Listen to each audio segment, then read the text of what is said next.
आज की हमारी कहानी है सबसे बड़ा पुण्य। एक राजा बहुत बड़ा प्रजापालक था। हमेशा प्रजा के हित में प्रयत्नशील रहता था। वह इतना कर्मठ था कि अपना सुख ऐशो आराम सब छोड़कर सारा समय जन कल्याण में ही लगा देता था। यहाँ तक कि जो मोक्ष का साधन है अर्थात भगवत भजन, उसके लिए वह समय नहीं निकाल पाता था।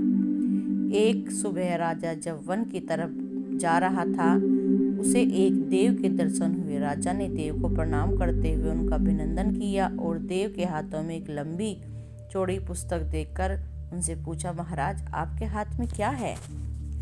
देव बोले, राजन यह हमारा बही खाता है जिसमें सभी भजन करने वालों के नाम हैं। राजा निराश युक्त भाव से कहा, कृपया देखिए इस किताब में कहीं मेरा नाम है या नहीं। देव महाराज किताब का पृष्ठ उलटने लगे, परंतु राजा का नाम कहीं नजर नहीं आया।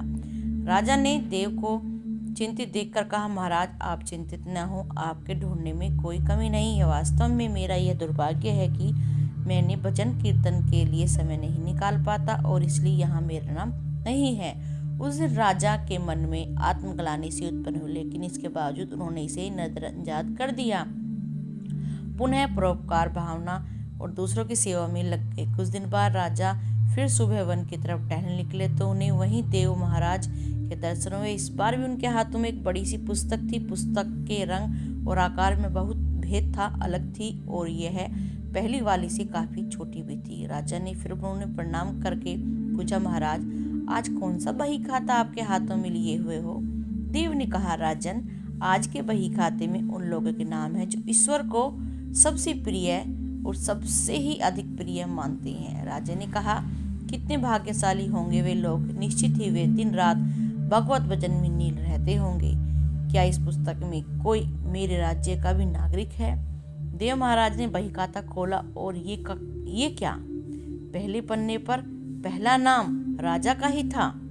राजा ने आश्चर्य से पूछा, महाराज मेरा नाम इसमें कैसे लिखा हुआ है?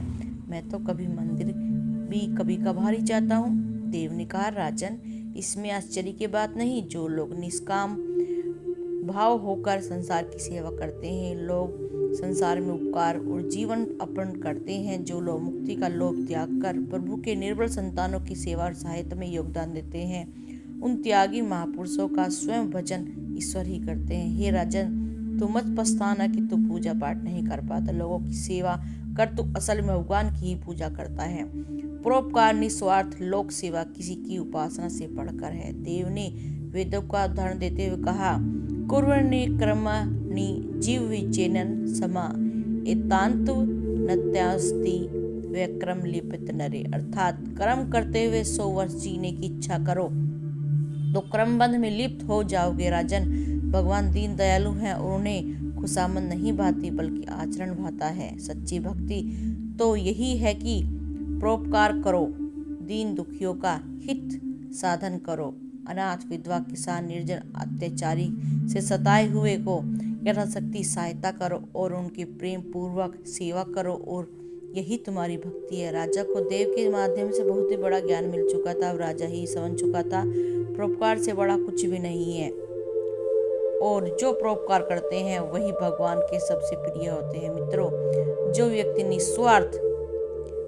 निस्वार्थ भाव होकर लोगों की सेवा करते हैं और करने के लिए आगे आते हैं, परमात्मा हर समय उनके कल्याण के लिए प्रयत्नशील रहते हैं। हमारे पूर्वज ने कहा है कि परोपकार पुनाय भवति, अर्थात दूसरों के लिए जीना, दूसरों की सेवा को ही पूजा समझकर कर्म करना परोपकार के लिए